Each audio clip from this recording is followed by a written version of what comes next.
በስመ አብ ወወልድ ወመንፈስ ቅዱስ አሐዱ አምላክ። ሊቃውንተ ቤተክርስቲያን፣ ካህናት፣ አባቶች፣ ዲያቆናት፣ ወንድሞች፣ ምዕመናን ወምዕመናት፣ አባቶች፣ እናቶች፣ እህቶች፣ ወንድሞች እንዲሁም ሕፃናት ባሰባሰበን በአምላካችን በኢየሱስ ክርስቶስ ፍጹም ሰላም በእናታችን በንጽሕት ቅድስት ድንግል ማርያም ፍጹም ሰላም እንደምን አላችሁ? ፍጥረቱን ሁሉ ፈጥሮ የሚያበላ የሚያጠጣ የድንግል ማርያም ኢየሱስ ክርስቶስ የተመሰገነ ይሁን።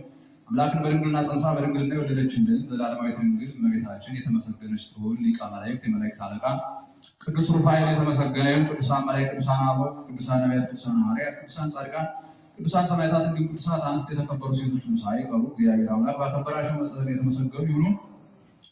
ለአንድ 10 ደቂቃ ነው አብረን የምንቆየው ሰዓት ስለሌለን ማለት ነው። ለዛሬ ትምህርታችን ርዕስ የማደርገው ፍሬ የሚያፈራ መልካሙን መሬት እንሁን በሚል ነው። በዚህ ርዕስ መሰረታዊ ዓላማ የማደርገው ፍሬ የሚያፈራ መልካም መሬትን እንሁን ነው። በማቴዎስ ወንጌል በምዕራፍ 13 ከቁጥር 18 ጌታ ምን ይላል?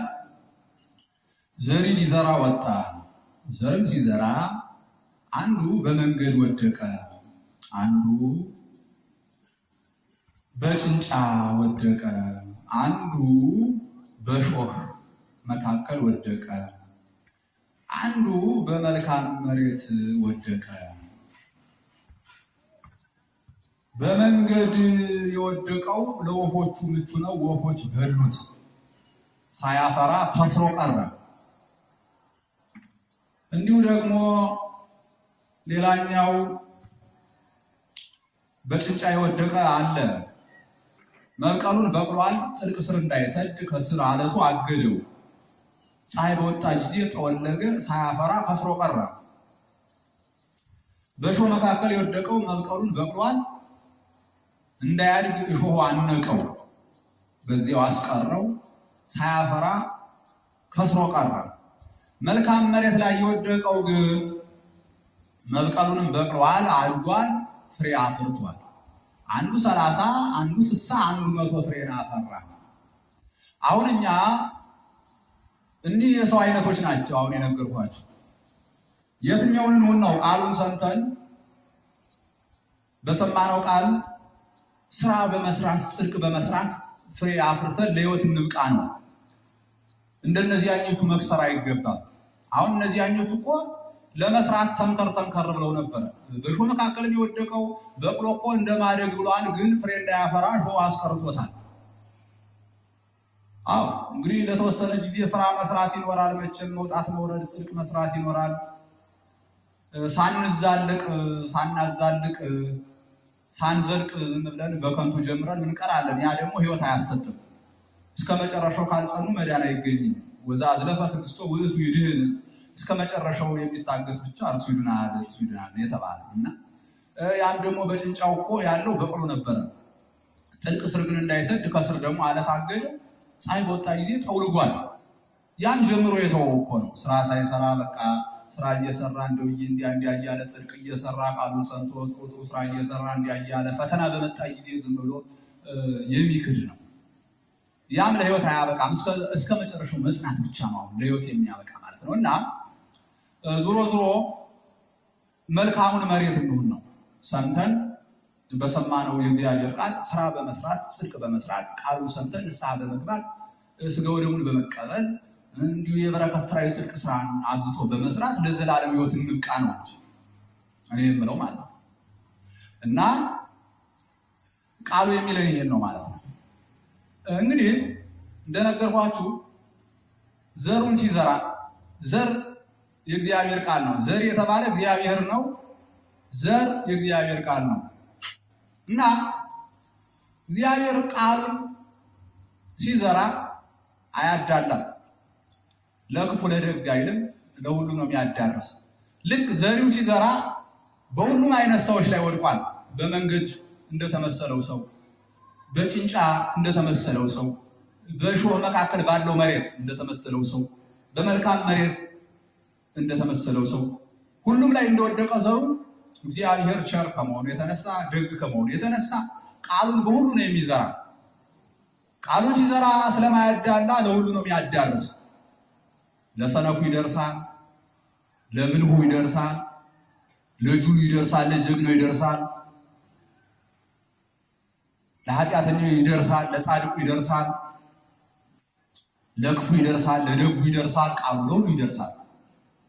አሁን ችግሩ ምንድነው? ልዩነቱ ምንድነው? ቃሉን ሰምቶ መስራት መተግበርና ቃሉን ሰምቶ አለመተግበር ነው። ቃሉን ሰምቶ የሚተገብር በመልካም መሬት ተመስሏል። ቃሉን ሰምቶ የማይተገብር ግን በእነዚያ በሶስቱ አይነት ሰዎች በመንገድ በተመሰለው፣ በጭንጫ በተመሰለው፣ በእሾህ በተመሰለው ማለት ነው። እነዚያ ከስረዋል፣ ጥቅም የለው። አሁን እኛ መልካሙን መሬት እንሁን ነው እና ዘሩን ሲዘራ እንደነገርኳችሁ በተለያዩ ሰዎች ላይ ነው ያደረው ማለት ነው። እግዚአብሔር ደግ ከመሆኑ የተነሳ አያዳላም፣ ለሁሉ ነው ቃሉን የሚያደርስ ማለት ነው። አይከለክልም፣ አያዳላም ማለት ነው። እግዚአብሔር ቸር ስለሆነ ደግ ስለሆነ ለሁሉ ያደርሳል። መተግበር ያለ መተግበር እንግዲህ የራስ ጉዳይ ነው ማለት ነው። አቅረብኩ ለከ እሳተ ወማየ ይእዜከ ሀበ ዘፈቀድከ፣ እሳትና ውሃን አቅርቤልሃለሁ እጅን ወደ ፈለግከው አስገባለሁ አለ እግዚአብሔር። የነፃነት አምላክ ከመሆኑ የተነሳ በግዴታ ይህን ሕግ ጠብቅልኝ አይደል። በቃ ሕጉን ብንጠብቀው ይጠብቀናል፣ ባንጠብቀው ያጠፋናል፣ ይፈርድብናል። ስለዚህ እሳትና ውሃን አቅርቤልሃለሁ እጅን ወደ ፈለግከው አስገባ ነው ያለ እግዚአብሔር። በግዴታ ይህን መልካም ስራ ስራልኝ አይልም እግዚአብሔር። አንድ ጊዜ ይናገራል፣ ብትሰራ ስራ፣ ባትሰራ የራሱ ጉዳይ ነው። እንደ ምድራውያን ነገሥታት አይደለም እግዚአብሔር። የምድራውያን ነገሥታት ይህን ሕግ በትክክል ፈጽሙልን፣ በግዴታ ፈጽሙልን፣ እምቢ ካላችሁ እናስራችኋለን ይላሉ። ሲፈልጉ ያስራሉ፣ ሲፈልጉ ይገድላሉ። እነሱ ሌላ መቅጫ ዓለም የላቸውም። የሚቀጡ በዚህ ነው፣ በዚህ መቅጣት ይፈልጋሉ። በቃ እነሱ። እግዚአብሔር ግን በግዴታ ፈጽሙልኝ አይልም። መቅጫ አለው፣ የዘላለም መቅጫ፣ የዘላለም ሞት አለ፣ ሲኦል ገሃነም አለ። የዘላለም ሕይወት ደግሞ አለ፣ ገነት መንግሥተ ሰማያት አለ። ስለዚህ እግዚአብሔር ግድ የለውም፣ ይነግረናል። ስራ ብንሰራ ጽድቅ ብንሰራ እንጸድቃለን፣ ጽድቅ ባንሰራ ክፉ ብንሰራ የዘላለም ሞት ሲኦል ገሃነም ያገኘናል። መልካም ስራ ደግሞ ብንሰራ የዘላለም ሕይወት ገነት መንግሥተ ሰማያትን እናገኛለን ማለት ነው። እና እንደነገርኳችሁ ስራ መስራት ይገባል ማለት ነው። የጽድቅ ስራ መስራት ይገባል፣ ባንሰራ ሞት ስለሚያገኘን ማለት ነው። እና እግዚአብሔር የነፃነት አምላክ ነው። የነፃነት አምላክ ከመሆኑ የተነሳ ነፃነት ሰጥቷል። እንደፈለጉ ስራ መስራት ይችላሉ ማለት ነው። መልካም ስራ ብንሰራ ለሕይወት፣ ክፉ ስራ ብንሰራ ለዘላለም ሞት፣ መልካም ስራ ብንሰራ ለዘላለም ሕይወት እንሆናለን ማለት ነው። እና ምንድን ነው ያለ? ዘሩን ሲዘራ አንዱ በመንገድ ዳር ወደቀ ነው ያለ። በመንገድ ላይ ወደቀ አንዱ ዘር ሲዘራ አንዱ በመንገድ ወደቀ አለ። ወፎች መጥተው ምን አሉት? ለቀሙት፣ በሉት አለ። ስለዚህ ሳይበቅልም ቀረ፣ ሳያፈራ ቀረ ማለት ነው። ወፎች የሚባሉ አጋንንት ናቸው፣ በወፍ የተመሰሉ ወፎች። እንግዲህ በክንፋቸው እንዲፋጠኑ አጋንንትን ለማሳት በጣም ነው የሚፈጥኑት። ወፈ ስሩ ለማሳት በጣም ነው የሚፈጥኑት። በጣም ክፉ ናቸው አጋንንት ማለት ነው። ያስታሉ እና ለማሳት ይራወጣሉ። አዎ። እና ዛሬ በዚህ ያለ ልክ የአጋንንት መሳሪያ የሆኑ ሰዎች አሉ፣ ሰዎችን ለማሳት የሚሮጡ። አዎ። እንደኛ ዘማውያን ሁኑ ብለው ሰዎችን ዘማዊ የሚያደርጉ፣ ዝሙተኛ የሚያደርጉ፣ እንደኛ ሌባ ወንበዴ ቀማኛ ሁኑ ብለው ሰዎችን ወንበዴ ሌባ ቀማኛ የሚያደርጉ፣ እንደኛ ዘራፊ ሁኑ ብለው ሰዎችን ዘራፊ የሚያደርጉ፣ እንደኛ ደም አፍሳሽ ሁኑ ብለው ሰዎችን ደም አፍሳሽ፣ እንደኛ ዘረኛ ሁኑ ብለው ሰዎችን ዘረኛ የሚያደርጉ አዎ ብዙ አሉ። ብዙ ክፉ ሰዎች አዎ እንደኛ ግደሉ ብለው ሰዎችን ገዳይ የሚያደርጉ እንዲህ እያሉ የሚያስቱ የአጋንንት መሳሪያዎች አሉ። ዝናብ ከመጣ ያው ጥቅጥቅ መያዝ ይችላል። ሰዎችን እንዲህ የሚያደርጉ ሰዎች አሉ፣ የሚያስቱ እንደ አጋንንት የሚያስቱ የአጋንንት መሳሪያ የሆኑ ብዙ ሰዎች አሉ ማለት ነው። እና እነዚህ ወፎች ምን አደረጉት ነው ያለ? በሉት አለ። እንግዲህ መቼም የበሉት ነገር ደስ እንዲያሰኝ ማለት ነው። አጋንንትን ሲያስቱ ደስ ይሰኛሉ። ሰውን ሲያስቱ እነሱ እኮ መከረኛ ናቸው። ሰውን በማሳት ሰውን ወደ ሞት በማድረስ ሰውን ከሕይወት ወደ ሞት በማምጣት ከክብር ወደ ውርደት በማምጣት ጸጋን ወደ ማጣት በማምጣት ደስ ይሰኛሉ አጋንንት ማለት። እና ልክ እንደዚሁ ብዙ ሰዎች ሰዎችን በማሳት ደስ የሚሰኙ ሰዎች፣ በሰዎች ውድቀት ደስ የሚሰኙ፣ በሰዎች ውርደት ደስ የሚሰኙ አዎ ብዙ ናቸው። በሰዎች ስብራት የሚደሰቱ፣ በሰዎች ደም መፍሰስ፣ በሰዎች መፈናቀል፣ በሰዎች ጤና ማጣት፣ በሰዎች አካል ማጣት ደስ የሚሰኙ፣ በሰዎች ስብራት የሚደሰቱ፣ በሰዎች መፈናቀል ደስ የሚሰኙ ብዙ ሰዎች አሉ። ልክ እንደ አጋንንት የሰው ስብራት፣ የሰው ኪሳራ፣ የሰው ውድቀት ደስ የሚያሰኛቸው የአጋንንት መሳሪያዎች አሉ እና እነዚህ ወፎች ምንድነው ያደረጉ ስንል ለቀሙት ነው በሉት ሳያፈራ ቀርቷል ብሏል። እና የመንገድ ዳር የሆነው ሰው ምንድነው በመንገድ የተመሰለው ሰው ቃሉን ይሰማል። ቃሉን ሰምቶ ግን ምንድነው የሚያደርገው መሰላችሁ? የገነትን የመንግስተ ሰማያትን ነገር ችላ ነው የሚለው። ቃሉን ይሰማል። የሰማውን ቃል ግን እኩይ ዲያብሎስ ከልቡ ሰርቆ ይወስድበታል። ከልቡ ስለሚወስድበት ሕይወትን አያስብም፣ ጽድቅን አያስብም፣ በረከትን ስራን አያስብም፣ ከስሮ ይቀራል። እና ብዙዎቻችን ዛሬ እንደዚህ ያለን መንገድን እንመስላለን። ቃሉን እንሰማለን፣ የገነት ነገር ትዝ አይለን፣ የመንግስተ ሰማያት ነገር ትዝ አይለን፣ የዘላለም ሕይወት ትዝ አይለን፣ ንስሐ ትዝ አይለን፣ ሥጋ ወደሙ ትዝ አይለን። እንደው ዝም ብለን እናላግጣለን። እንደዚያ መሆን አይገባም። እንደ መልካሙ መሬት መሆን ይገባል። ሌላኛው ደግሞ በምን ላይ ወደቀን ያለ በጭንጫ እሱ ያው መብቀሉን በቅሎ አልጠልቅ ስር እንዳይሰድግ አለቱ ከስር አገደው። ከዚያ ፀሐይ በመጣ ጊዜ ምን ሆነ አለ? ስር ስለሌለው ጠወለገ፣ ደረቀ አለ። እነዚህ ሰዎች ስራ ለመስራት ቃሉን ይሰማሉ፣ ለጊዜው ደስ ይሰኛሉ። ቃል ሰምቶ ደስ ይሰኛሉ። በቃ እዚህ በኋላ ስራ መስራት አለብን ይላሉ። ንስሐ ይገባሉ፣ ይቆርባሉ። በቃ ስራ መስራት ይጀምራሉ። በረከት ስራ መስራት ይጀምራሉ። ከዚያ በኋላ ግን ፈተና ከተለያየ አቅጣጫ ይመጣል። ፈተና ሲመጣ የሚክዱ ናቸው። ብዙ ሊቃውንት ተምረው ወርደው ብዙ የድጓ መምህራን፣ ብዙ የቅኔ መምህራን፣ ብዙ የመጻሕፍት መምህራን ብዙዎቹ ቤተክርስቲያን ተምረው እንቀጠራለን ሲሉ እየተቸገሩ ተስፋ እየቆረጡ እየወጡ እንደው ጫማ ጠራጊ የሚሆኑ አሉ። እንደው ብዙ ተሸካሚ የሚሆኑ አሉ። ብዙ አሉ። አሁን እነዚህ ሰዎች ተስፋ ቆርጠው ይወጣሉ። ግን መሆን የለበትም። ወዘአዝለፈ ትዕግሥቶ ውእቱ ይድኅን ብሏል ጌታ። የሚታገስ እርሱም ድል ያደርጋል፣ ያሸንፋል። ፈተና ከብዙ ነው የሚመጣ ማለት ነው። ከግል ይነሳል፣ ከሰዎች ይነሳል ፈተና፣ ከአጋንንት ይመጣል፣ ከብዙ አይነት አቅጣጫ ፈተና ይመጣል። ያን ሁሉ ፈተና ግን ሰው በትዕግስት ተቀብሎ እንደ ወርቅ መሆን አለበት። እንግዲህ ወርቅ በእሳት ነው የሚነጥረው ማለት ነው። እሳት ይበላዋል። አመድ ሳያደርግ በእሳቱ መካከል ነጥሮ ይወጣል። ክርስቲያን ደግሞ ከብዙ መካከል፣ ከብዙ አካላት፣ ከብዙ አቅጣጫ ፈተና ይመጣበታል። ስለዚህ በሚመጣው ፈተና ግን ወደ ኋላ ሳይወድ ጠንክሮ ፈተናን ሁሉ ድል ማድረግ ያስፈልጋል። እግዚአብሔር ሳያማርሩ፣ እግዚአብሔር ቢያማርሩ ይጨምራል፣ ሌላ መከራ ይጨምራል ማለት ማማረር አይገባም። እና እነዛ በጭንጫ መካከል እንደተዘራው ዘር መሆን የለብንም ማለት ነው። ቃሉን ሰምተን ስራ እየሰራን ፈተና ሲመጣ ወደ ኋላ ማለት አይገባም። ተስፋ መቁረጥ አይገባም። እንደዛ ያ መሆን የለበትም ነው። እስከ መጨረሻው መታገስ፣ በትዕግስት ሁሉም ማሸነፍ ይቻላል። የሚታገስ እርሱ ያሸንፋልና እና እንደነገርኳችሁ በጭንጫ መካከል የተዘራው ዘር አለ። ፈተና በመጣ ጊዜ የሚክድና ብዙዎቹ በፈተና የማይጸኑ ናቸው። የመን ፈተና ሲመጣ እግዚአብሔርን ያማርራሉ። እንዲሁ ገንዘብ ማጣት ሲመጣ፣ ስራ ማጣት ሲመጣ፣ ብዙ አይነት ነገር ረሃብ ሲመጣባቸው፣ ሲታሰሩ፣ ብዙ አይነት ችግር ሲገጥማቸው ተስፋ ይቆርጣሉ። እነዚህ አሁን ምንድናቸው? ቃሉን ሰምተው ደስ ይሰኛሉ። ግን ፈተና ሲመጣ ከህይወት የሚወጡ፣ ከክብር የሚወጡ፣ ከጸጋ የሚራቆቱ ናቸው። እንደዛ መሆን አይገባል። መልካሙን መሬት መሆን ይገባል። ሌላኛው እየጨረሱ ነው። ሌላኛው ምንድን ነው? በእሾህ መካከል የወደቀ ዘር አለ። እርሱ እንግዲህ መብቀሉን በቅሏል፣ ግን ፍሬ እንዳያፈራ እንዳያድግ እሾህ አንቆ አስቀረዋል። እኒህ ባለጸጎች ናቸው። በዚህ ዓለም ያሉ ሀብታሞች ማለት ነው።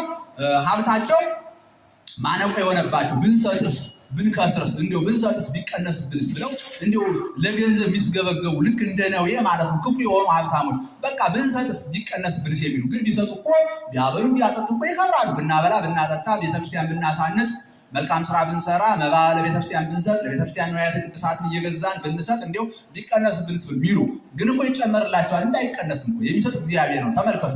ሸረፌ እንደሚባለው ባለጸጋ፣ ይህ ሸረፌ ብዙ ንብረት ያለው ብዙ ወርቅ ያለው ነው። ገንዘቡን የሚቆጣጠርለት ሰው አለ። አንተ ለድሃ እንዲያው ከዚህ ወርቅ እያነሳ ስጣ ነው። እሺ እያለ መጠን ነግሮት ነበር። በዚያ መጠን ይሰጣል። በኋላ ሲገባ ዝም ብሎ ንብረቱ ይበዛል። ምንድን ነው እያለ ዝም ብሎ ይሰጣል፣ ይበዛል። በኋላ አንድ ቀን ገብቶ ሲጎበኘው እንዲሁ ንብረቱ ሁሉ ተዝረክርኳል። አንተ ምንድን ነው ስጥ ያልኩኝ ተውከውና፣ ኧረ እኔማ ባልከኝ መሰረት እየሰጠው ማለት በቃ ከዚህ በኋላ አትገምግም፣ ዝም ብለህ እጅ እንዳነሳ ስጥ ብሎታል። እና ብዙ ሀብታሞች ግን በዚህ ዓለም በጣም ከገንዘብ ጋር ያላቸው ነገር በጣም ከባድ ነው እና አይሰጡም፣ አያበሉም፣ አያጠጡም።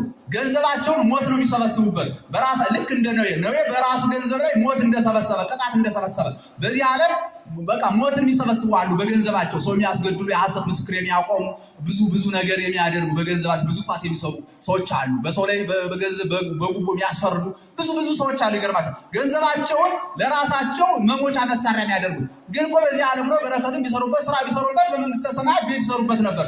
ግን በዚህ ዓለም መጥፊያ የሚያደርጉ ያ ገንዘባቸው ሊስገበገቡለት ገንዘባቸው እኮ ይገርማቸዋል። ተከትሎ ወደ መቃብር አይሄድም። ለአንድ ሰው 3 ወዳጆች ነበሩት። አንዱ እንደራሱ ይወደዋል፣ አንዱ ከራሱ አስበልጦ ይወደዋል፣ አንዱ ንቆ ይወደዋል።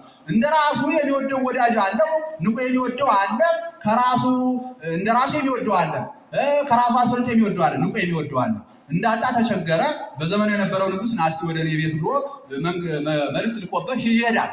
ሂዶ በዛ እንደው ግን ከመሄድ በፊት ባዶ እጄን እንዴት ወደ ንጉስ ይሄዳለሁ ብሎ ገንዘብ ልጠይቅ ብሎ ወዳጆቹ ጋር ሄደ። ወዳጆቹ ጋር ሄዶ ገንዘብ ሲጠይቅ መጀመሪያ ከራሱ አስፈልጦ ወደ ሊወደው ነበር ይሄደ። እሱ ደግሞ ምን አለው?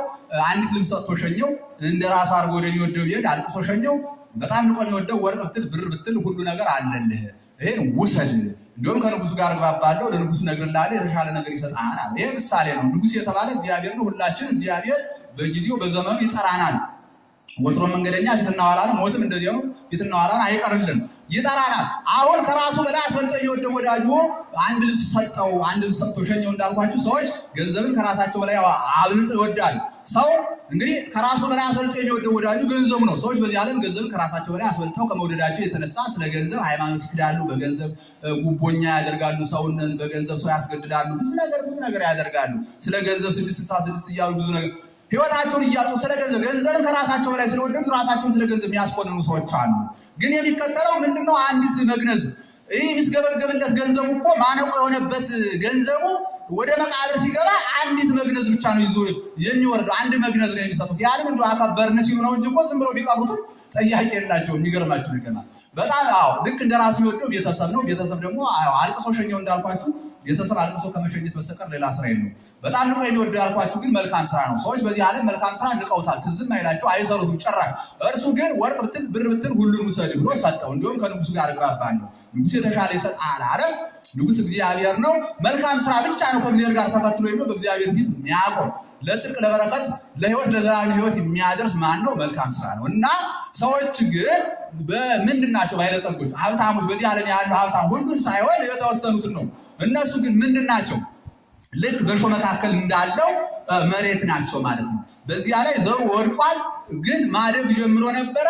እንዳያፈሩ ፍሬ እንዳያፈሩ ለህይወት እንዳይበቁ ግን ገንዘባቸው አንቆ ይዟቸው ወደ ጥልቅ እያወረደ ገንዘባቸው እያስቀስፋቸው ሞት እያመጣባቸው ይገኛል ማለት ነው። እንደዚያ መሆን አይገባም። እንደዚያ መሆን አይገባም። ሌላው የመጨረሻው ግን ምንድን ነው? መልካም መሬት ነው። በዚያ ላይ የወደቀው ግን 30 60 100 ፍሬን አፍርቷል። እንደዚያ መሆን ይገባል። እንደ መልካሙ መሬት አሁን እንግዲህ በ30 60 100 አለ ባለመቶ። አሁን ከጻድቃን እንግዲህ ከሰማዕታት ባለመቶ እንደ ቅዱስ ጊዮርጊስ፣ እንደ ቅዱስ አርሴማ፣ እንደ ቅዱስ መርቆሬዎስ ያሉ ከጻድቃን ባለመቶ እንደ አቡነ ተክለ ሃይማኖት፣ እንደ አቡነ ገብረ መንፈስ ቅዱስ፣ እንደ ቅዱስ ክርስቶስ ሰምራ፣ እንደ አቡነ ሀብተ ማርያም ያሉ እንዲሁ ደግሞ ከዓለም ሰዎች ባለመቶ ለምሳሌ እንደነ አብርሃም፣ እንደነ ይስሐቅ፣ እንደነ ያዕቆብ አሉ። ከዚያ በታች ባለ 60 አሉ። ከዚያ በታች ባለ 30 አሉ። እንደዚያ ነው። እና እንግዲህ በዚህ ዓለም ስንኖር መልካሙን መሬት መሆን አለብን። ባለ 30 እና ባለ 60 ልሁን ማለት አይገባም። አዎ ፍጹም ባለ 100 ልሁን ብሎ ስራ መስራት ይገባል። ምን እንግዲህ ለህይወት 30 በቃኝ፣ ባለ 30 ከሆነ በቃኝ ምን አደከም፣ ለህይወት እንደው ባለ 60 ከሆነ በቃኝ ምን አደከም ማለት አይገባም። አብዝቶ ስራ መስራት ይገባል። ሰዎች በዚህ ዓለም ብዙ ገንዘብ ንብረት ሊኖራቸው ይችላል። በገንዘባቸው የሚፈልጉትን ነገር ሊያደርጉ ይችላል። ታዲያ ገንዘባቸው በዚህ ዓለም ያለውን ነገር ሁሉ ሊገዛላቸው ይችላል። በመንግስተ ሰማያት ግን የፈለገው ያህል ጽድቅ በረከት እንኳን ቢኖረን በመንግስተ ሰማያት ያለውን ክብር ገንዘባችን ገዝቶ ሊጨርሱ አይችልም። ይገርማቸዋል። እኛ በዚህ ዓለም ዘመናችን ሙሉ እኮ መከራ ብንቀበል፣ ዘመናችን ሙሉ ጽድቅ ብንሰራ መንግስተ ሰማያት አንዲት ሰዓት ገብቶ ለመኖር ዋጋዋ መጠኑ አይደለም። ይገርማቸዋል። በቸርነቱ ነው የሚያድነን። ስለዚህ ባለ 30 ቦል በቀኝ፣ ባለ 60 ቦል በቀኝ ምን አደከመኝ ማለት አይገባም። ባለ 100 ለመሆን ነው መስራት። ምክንያቱም ብዙ ጽድቃችን በመንግስተ ሰማያት ብዙ በረከት ነው የሚገዛልን። በመንግስተ ሰማያት ያለው ጸጋ ተገዝቶ ስለማያልቅ ብዙ ስራ ብዙ ገንዘብ ማካበት ይገባል። ምን አይነት ገንዘብ? የጽድቅ ስራ የበረከት ስራን ማብዛት ይጠበቅብናል። በመንግስተ ሰማያት እግዚአብሔር ለእኛ የሚሰጠው ጸጋ አያልቅም። እኛና መላእክት በጋራ ቅዱስ ቅዱስ እያልን ስንኖር በየቀኑ ነው ጸጋ የሚጨምር። በጸጋ ላይ ጸጋ እንግዲህ ያኮ የማያልፍ ዘመን እኮ ነው፣ የማያልፍ የዘላለም ነው። ግን በማያልፈው ዘመን ሁልጊዜ በየቀኑ ጸጋ እየተጨመረ ለእኛም ለመላእክት። ለምንድን ነው? እግዚአብሔር የሀብት መፍሰሻ ስለሆነ ቢሰጥ አያልቅበትም። ስለዚህ በመንግስተ ሰማያት ያለ ንብረት ሀብት ሁሉ ተገዝቶ አያልቅምና 30 ብንሰራ በቀኝ፣ ባለ 30 ብሆን በቀኝ፣ ባለ 60 ብሆን በቀኝ ብሎ ጽድቅን እንዲያው ወረድ ማድረግ አይገባም። ባለ 100 ፍጹም ለመሆን ነው ስራ መስራት ያለብን እና ርዕሳችን ምን ነበረ? ፍሬ የሚያፈራ መልካሙን መሬት እንሆን የሚል ነበር። ሰዓት የለንም። ወሳነ ነገር አስተማሩ መምህራችን